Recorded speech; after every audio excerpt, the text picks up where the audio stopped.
8 मार्च यानी महिला दिवस, महिलाओं के लिए क्या कदम महिला आयोग उठा रहा है, इन्हीं सब मुद्दों पर बातचीत के लिए आज हमारे साथ राष्ट्रीय महिला आयोग की अध्यक्ष विजया राहटकर मौजूद है। बातचीत करेंगे। मैम, सबसे पहला सवाल, क्योंकि महिला दिवस है आज, तो महिलाओं के लिए क्या संदेश आप देंगी राष्ट्रीय अध्यक्ष के तौर पर? मैं सबसे पहले तो मेरी सभी देश की प्यारी बहनों को एक बात कहूँगी कि राष्ट्रीय अभियान जो जागतिक महिला दिवस है आज, उसके लिए मैं उनको बहुत बहुत शुभकामनाएं देती हूँ। और ये दिन हमारे सभी के लिए केवल एक दिन न बने, तो इसी दिन के साथ हम हमारा आत्मविश्वास बढ़ाएं। हम बहुत अच्छे तरीके से हमें अपॉर्चुनिटीज मिल रही है देश में, उसको समझकर हम आगे बढ़े और अपने देश को आगे बढ़ाने के लिए अपना बहुत अच्छा योगदान दे दे। ये मेरी सभी के लिए बहुत दिल से शुभकामनाएं हैं। एक सवाल मैम ये भी है कि कई केसेस आप लोगों के पास आते हैं, जब से आप अध्यक्ष बनी हैं तब से अगर देखें तो कई मामले सामने आए हैं। किस तरह से महिला आयोग इन सभी मामलों का निपटारा करता है? मैं आपको एक बात कहूँगी, मेरा खुद का ये मानना है कि राष्ट्रीय महिला आयोग ये हमारी देश की हर महिला का एक दूसरा मायका है। यहाँ पे आप मायके में जाके कैसे बात करते हैं, उस तरीके से आप आयोग में आके बात कर सकते हैं। अगर आप तकलीफ में हैं तो आप हमें तकलीफ बताइए, हम आपका कोई भी तकलीफ हो जो हमारे जुरिडिक्शन में है, हम उसको सॉल्व करने का प्रयास करेंगे। आज अगर हम देखते हैं तो अनेक अनेक प्रकरण हमारे पास आते हैं, जैसे कि डोमेस्टिक वायलेंस के केसेस बहुत ज़्यादा आती है, पारिवारिक मामले बहुत ज़्यादा आते हैं। और मुझे आपको ये कहते हुए अच्छा लग रहा है कि जब ये पारिवारिक मामले हमारे पास आते हैं तो हमारी पूरी कोशिश होती है कि उस मामलों को हम सॉल्व करें। उसके लिए समय लगता है, दोनों को साथ में बिठाना होता है, दोनों को समझाना होता है, दोनों का काउंसलिंग करना होता है, पर बहुत हद तक उसमें सफलता भी मिलती है। कुछ बातें ऐसी भी होती कि जहाँ पे सफलता नहीं मिलती है, पर हमें जीवन में आगे तो बढ़ना है। तो फिर जब सफलता वो नहीं है कि दोनों एक साथ नहीं रह सकते हैं, तो फिर वो कोर्ट के थ्रू वो आगे कैसे बढ़ सकते हैं, उसके बारे में भी उनको गाइडेंस मिलता है। तो पारिवारिक मामले काफ़ी अच्छे तरीके से हम सॉल्व करने का प्रयास करते हैं, पर बात केवल इतनी ही नहीं है। तो इसके साथ साथ महिलाओं के सेक्सुअल हरासमेंट की केसेस हमारे पास आती है। कितनी बार महिलाएं आजकल कामकाजी हो गई है, तो कितनी बार उन महिलाओं को मैटरनिटी बेनिफिट लीव नहीं मिलती है, तो वो मामले भी हमारे पास आते हैं। साइबर क्राइम्स आज के समय पे बहुत ज़्यादा बढ़ गए हैं, तो ऐसे डीप फेक के या इस तरीके से अनेक अनेक मामले हमारे पास आते हैं, जिसको राष्ट्रीय महिला आयोग पूरे कोशिश के साथ देखता रहता है। मैम, ये भी सवाल है कि घरेलू हिंसा की जो खबरें हैं वो आए दिन लगातार सामने आते हैं कि किस तरह से महिलाओं को शादी के बाद प्रताड़ित किया जाता है। कई ऐसी घटनाएं भी आपके सामने खुद सामने आई होंगी। किस तरह से इन सभी मामलों पर फोकस महिला आयोग का होता है? घरेलू हिंसा के मामले तो आते हैं, पर इन मामलों के बारे में भी हमें बहुत सख्त कदम उठाना पड़ता है। पहला प्रयास तो ये होता है कि ये घरेलू हिंसा उस महिला के साथ न हो, इसके लिए प्रयास करें, उस फैमिली को, उसके पति को समझाए। पर अगर समझ नहीं पाते हैं और घरेलू हिंसा इस महिला के साथ बार बार होती है, तो उसके खिलाफ कदम उठाना होता है, कानून के अनुसार चलना होता है। ऐसे अनेक मामले फिर कोर्ट में भी चले जाते हैं, जिसमें निर्णय होता है। पर जैसे मैंने आपको कहा कि राष्ट्रीय महिला आयोग ये उन सभी पीड़ित महिलाओं का मायका है, हम उनको पूरा राहत देने का प्रयास भी करते हैं।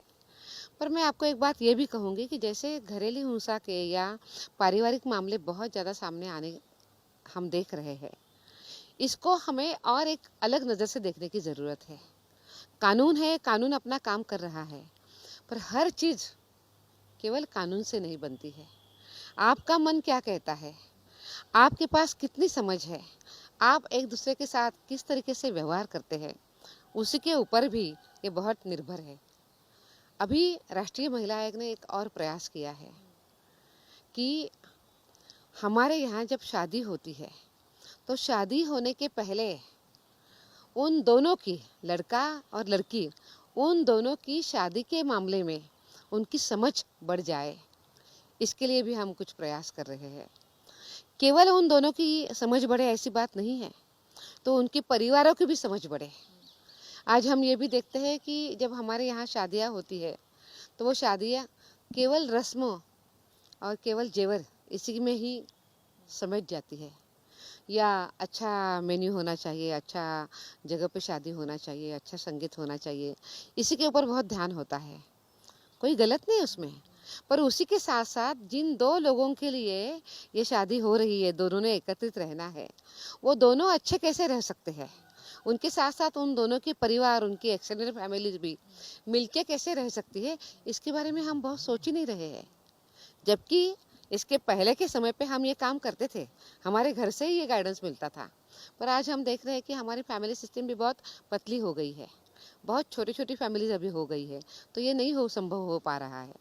तो उन दोनों की समझ बढ़े और उसके बाद वो शादी करे, और फिर वो शादी एक सफल शादी के रूप में सबके सामने आए, इसके लिए भी हम प्रयास करते हैं। और इस प्रयास का नाम है तेरे मेरे सपने। तेरे मेरे सपने के माध्यम से हम उन दोनों की समझ बढ़ाते हैं। काफ़ी अच्छे तरीके से राष्ट्रीय महिला आयोग ने ये सेंटर शुरू किए हैं और अभी वो चल रहे हैं। मुझे आज आपको ये कहते हुए बहुत खुशी हो रही है कि लगभग 100 के ऊपर हमारे सेंटर्स पूरे देश भर में शुरू हो गए हैं। अभी और भी वो बढ़ ही रहे हैं। तो मुझे लगता है कि ये जो समझ बढ़ाने का काम है, ये केवल कोई एक सेंटर करे ऐसी बात नहीं है, तो हर फैमिली में भी ये समझ बढ़ जाए, इसके लिए भी हम प्रयास कर रहे हैं। राष्ट्रीय महिला आयोग ने इस विषय का एक बहुत अच्छा मॉडल बनाया है और इस विषय का हमने एक बहुत अच्छा कोर्स भी बनाया है। तो कोर्स अगर आप करते हैं तो आप इसकी समझ अच्छे तरीके से समझ पाते हैं और काउंसलिंग के लिए भी आपको वो कोर्स उपयोगी आ जाता है। तो ये देश का, मैं तो कहूँगी ये विश्व का इस विषय का पहला कोर्स है जो कमीशन ने शुरू किया है। वो अभी कमीशन के वेबसाइट पे भी है और उसके साथ साथ भारत सरकार का जो स्वयं पोर्टल है वहाँ पे भी आपको देखने के लिए और सीखने के लिए मिल जाएगा। मैम, कई केसेस को आपने सुलझाए होंगे, कई केसेस पर महिला आयोग का सीधे तौर पर फोकस होता है, लगातार जो है आप फीडबैक लेती रहती हैं, लेकिन आपको लगा कि अभी भी महिलाओं में महिलाओं के लिए क्या क्या कानून है उसको लेकर समझ कम है महिलाओं के भीतर। गाँव की बात करें, हम कई जगहों पर बात करें तो महिलाओं को खुद नहीं पता होता है कि उनके लिए क्या क्या कानून है। बिल्कुल। आज देखिए कि अभी तो अवेयर तो बहुत बढ़ रहा है। जैसे महिलाएं पढ़ने के लिए अभी बाहर निकल गई है, नौकरी करने के लिए बाहर आ रही है, तो उनको समझ में तो आ जाता है। पर तो भी अभी बहुत एक बड़ा हिस्सा ऐसा है कि जिनको कानून के बारे में बहुत जानकारी नहीं है। तो कमीशन का तो हमारा पहला काम है कि महिलाओं के संरक्षण के लिए, उनके सम्मान के लिए जो कानून बने हैं, उस कानून के बारे में प्रचार प्रसार करें, उस कानून के बारे में जागरूकता निर्माण करें। और इसी चीज़ को ध्यान में रखते हुए कमीशन ऐसे अनेक अनेक कार्यक्रमों का आयोजन करता है। वो आयोजन चाहे सेल्फ हेल्प ग्रुप की महिलाएं हो, उनके ग्रुप में हम करते हैं, हम कॉलेज में जाके कॉलेज में भी करते हैं, और उसी के साथ साथ जो घरेलू महिलाएं हम उनके साथ भी करते हैं। काफ़ी प्रयास हम करते हैं कि महिलाओं को कानून के बारे में पता चले। मुझे कुछ इनिशिएटिव के बारे में आपको बताना है। जैसे हमारा एक इनिशिएटिव है, उसका नाम है कैंपस कॉलिंग। कैंपस कॉलिंग ये सिर्फ कॉलेज कैंपस के लिए हम करते हैं कि वहाँ के जो स्टूडेंट हैं वो इस बारे में, कानून के बारे में अच्छे तरीके से समझ लें। तो पॉश एक्ट है, पॉक्सो एक्ट है, इसके बारे में हम काफ़ी अच्छी जानकारी हम उनको देते हैं। साइबर अवेयरनेस के बारे में भी हम उनको जानकारी देते हैं। तो बहुत अच्छे तरीके से हमारे वो प्रोग्राम चल रहे हैं और कानून के बारे में लोग समझ रहे हैं। वैसे ही हम हमारी सेल्फ हेल्प ग्रुप की जो बहनें हैं उनके साथ भी हम मिलके काम करते हैं और उनको कानून की जानकारी देते हैं। तो आज के समय पे कमीशन तो बहुत ज़मीनी स्तर पे उतरते हुए कानून की जानकारी भी दे रहा है और कानून समझाने के लिए प्रयास कर रहा है। और हमारे ध्यान में आ रहा है कि जब उस महिला को कानून की ठीक से जानकारी मिलती है तो अपने आप में वो बहुत धैर्य के साथ चलना शुरू करती है, उसका कॉन्फिडेंस बढ़ जाता है। मैम एक सवाल ये भी है, चूंकि आजकल महिलाएं दफ्तर जाने लगी है और घरों से बाहर निकलने लगी है कामकाज के लिए, तो जिस तरह से कई आपने भी देखा होगा, आपके पास मामले भी आए होंगे कि खास तौर पर दफ्तरों में जिस तरह से महिलाओं के साथ छेड़छाड़ की घटनाएं सामने आने लगी है, उसको किस तरह से निपटारा महिला आयोग कर रहा है? बहुत अच्छा कानून हमारे देश में है। पॉश एक्ट जो है, जो महिलाओं को कार्यस्थल पे संरक्षण देता है। केसेस तो भी आती रहती है। इसके बारे में मूलतः अवेयरनेस निर्माण बहुत करने की ज़रूरत है, और हम अभी भी ये भी देख रहे थे कि अभी भी उसके बारे में बहुत अवेयरनेस नहीं है। अब तो चलो गवर्नमेंट ऑफिसेस में हर जगह पे अब इंटरनल कमेटी बन गई है पॉश एक्ट के अनुसार, पर अभी भी जो प्राइवेट सेक्टर है वहाँ पे अभी भी वो नहीं बनी है। तो इसके लिए अवेयरनेस निर्माण करना बहुत ज़रूरी है। राष्ट्रीय महिला आयोग ने इस काम को मिशन के रूप में हाथ में लिया है, और अभी हमने सभी जगह के, चाहे वो गवर्नमेंट ऑफिस हो या चाहे वो प्राइवेट ऑफिस हो, हमने वहाँ के जो आईसी है उनका हमने ट्रेनिंग शुरू किया है। इंटरनल कमेटी का अगर ट्रेनिंग होता है, और इंटरनल कमेटी किस तरीके से केसेस को सॉल्व करने के बारे में उस प्रोसेस को समझ पाती है, तो काफ़ी अच्छे तरीके से महिलाओं को राहत मिलती है। इसी के साथ साथ जो लोकल कमेटी है, जो कलेक्टर के अंडर होती है, हर डिस्ट्रिक्ट में एक कमेटी होती है। इस लोकल कमेटी का बहुत बड़ा रोल इस कानून में है। हम ये भी देखते हैं कि आज हमारे देश में अनेक कामकाजी महिलाएं हैं। वो संगठित क्षेत्र में भी काम करती है, पर बहुत बड़ी संख्या उनकी असंगठित क्षेत्र में है। जैसे कि हमारी घरेलू काम करने वाली महिलाएं हैं, ईंट भट्टी के ऊपर काम करने वाली महिलाएं, बिल्डिंग बनाने के लिए काम करने में महिलाएं आती है, या मनरेगा पे काम करती है। ऐसी अनेक सेक्टर है जहाँ पे महिलाएं असंगठित रूप में काम कर लेती है।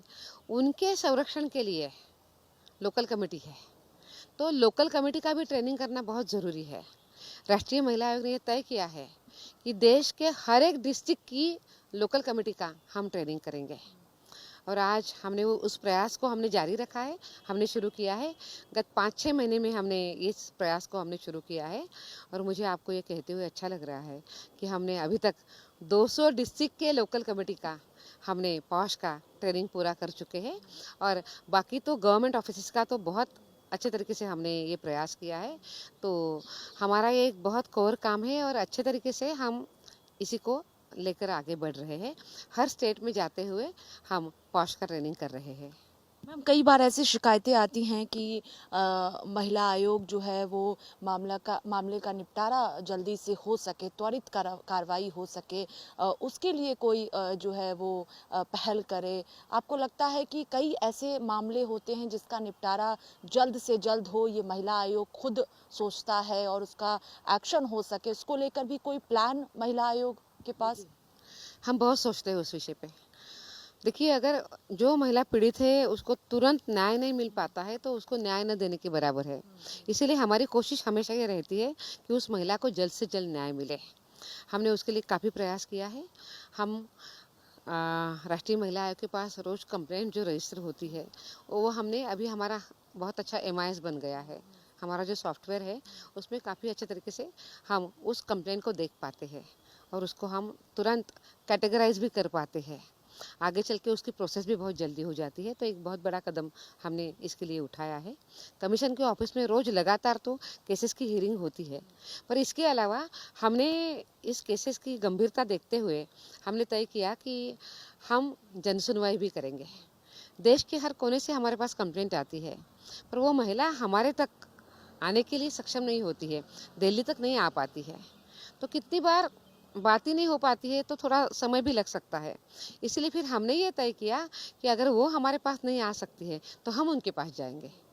तो इसीलिए राष्ट्रीय महिला आयोग आपके द्वार नाम की हमने जन सुनवाई शुरू कर ली। बहुत अच्छे तरीके से ये जन सुनवाई चल रही है, और आज हजारों की संख्या में महिलाओं को न्याय भी मिल रहा है। गत 6-7 महीने में हमने 100 जन सुनवाई हम कर चुके हैं। हमने देश के हर प्रदेश में इस जन सुनवाई का आयोजन किया है, केवल प्रदेश की राजधानी में नहीं किया है। तो डिस्ट्रिक्ट में जाके हुए भी हमने इन केसेस को हमने सॉल्व किया है। तो महिलाओं को काफ़ी अच्छे तरीके से राहत इस जन सुनवाई के माध्यम से मिल रही है। मैम, नॉर्थ ईस्ट की महिलाओं को लेकर जो पिछले दिनों खबर सामने आई थी दिल्ली से ही कि किस तरह से जो है उनको फेस करना पड़ता है चीज़ों को, उसको लेकर कोई प्लान, कोई एक्शन, क्योंकि इससे पहले भी इस तरह की घटनाएं सामने आती है कि उनको लेकर जिस तरह से टीका टिप्पणी की जाती है। हमने देखा है कि अभी भी एक मामला आया था, इसके पहले भी कुछ मामले आए थे कि नॉर्थ ईस्ट की महिलाओं के ऊपर कुछ टिप्पणी हो जाती है। ये सर्वथा गलत है। इस तरीके से टिप्पणी करने का किसी को भी अधिकार नहीं है। हम सभी इसी भारत देश के रहवासी हैं, हम सभी एक है और हम कहते भी हैं कि एक भारत श्रेष्ठ भारत। तो उसी भावना के साथ हमने आगे बढ़ना चाहिए। पर जो कोई टिप्पणी करता है वो गलत करता है, उसके ऊपर कार्रवाई अवश्य होनी चाहिए। ऐसे विषयों को हम बहुत ध्यान से भी देखते हैं और जब हमने सुमोटो संज्ञान भी अगर लिया है तो उसको हम अच्छे तरीके से पुलिस अपनी कार्रवाई कर रहे हैं ना, ये भी हम देखते हैं। पर मुझे ये भी लगता है कि ये बात बहुत मानसिकता के साथ भी जुड़ी हुई है। जब तक हम अपने सभी प्रदेशों को अपना नहीं समझते हैं तब तक ये हम खत्म नहीं कर पाएंगे। ज़रूरत है समाज के लोगों ने एक हम सभी भारतीय हैं, हम एक है, इस भावना को आगे बढ़ाने की। जब ये भावना अच्छी तरीके से आगे आ जाती है तो इस तरीके से टिप्पणी नहीं होती है। मैम, आखिरी सवाल है कि आज महिला दिवस है तो क्या रोड मैप आगे महिलाओं के लिए महिला आयोग प्लान कर रहा है और सोच रहा है कि अलग अलग राज्य में जाके करना है महिलाओं के लिए, किस तरह से त्वरित कार्रवाई हो सके, जो तमाम मामले सामने आते हैं उसको लेकर क्या रोड मैप है, क्या प्लानिंग है? हमारे लिए तो 8 मार्च केवल एक दिन नहीं है। राष्ट्रीय महिला आयोग के लिए हर दिन ये महिला दिन होना चाहिए। इस तरीके से हमें काम करना होता है, हमने करना भी चाहिए। उसी को ध्यान में रखते हुए हमने अगले साल के लिए अनेक अनेक प्लान्स बनाए हैं, जिसकी वजह से हम महिलाओं को न्याय तो दे पाएंगे। समय पे न्याय मिलना, केवल न्याय नहीं मिलना तो उसके साथ साथ महिलाओं को संरक्षण भी मिलना चाहिए और उनको सम्मान भी मिलना चाहिए। हम इस विषय को देखते हुए हमने अनेक प्लान्स किए हैं। जो प्लान महिला जन सुनवाई के हैं, महिलाओं के केसेस को सॉल्व करने के हैं, उसी के साथ साथ महिलाओं को के जीवन को समझकर आगे बढ़ने के लिए उनके अनेक अनेक पहलुओं का हम अभ्यास करते हैं, रिसर्च करते हैं। तो उस रिसर्च के माध्यम से जो फाइंडिंग्स आते हैं उसकी रिकमेंडेशन भी हम सरकार को करते हैं, ताकि सरकार उन रिकमेंडेशन को लेते हुए अपने नीतियों को उसको शामिल कर पाए और महिलाओं का जीवन मान और अच्छे तरीके से कर पाए। तो चाहे एजुकेशन हो, चाहे स्वास्थ्य हो, ऐसे अनेक विषयों पर राष्ट्रीय महिला आयोग काम कर रहा है और हम चाहते हैं कि उन सभी विषयों को जब भी वो हमारे साथ वो रिसर्च पूरे हो जाएंगे तो सरकार उसको देखे और देखते हुए अपने नीति में उनको समावेश उसका कर लिए। उसी के साथ साथ हम ये भी चाहते हैं कि हमारी बेटियां, हमारी महिलाएं अपनी पैरों पे खड़ी हो जाए। तो उनके लिए कैपेसिटी बिल्डिंग के भी अनेक अनेक कार्यक्रम के बारे में हमने सोचा है। आने वाले सालों में हम ये सभी कार्यक्रम बहुत अच्छे तरीके से करेंगे। बहुत शुक्रिया बातचीत के लिए। देखिए, महिला दिवस के मौके पर राष्ट्रीय महिला आयोग की अध्यक्ष जिन्होंने भारत समाचार से खास बातचीत की। कैमरा पर्सन सचिन के साथ स्वाति पाठक, भारत समाचार, दिल्ली।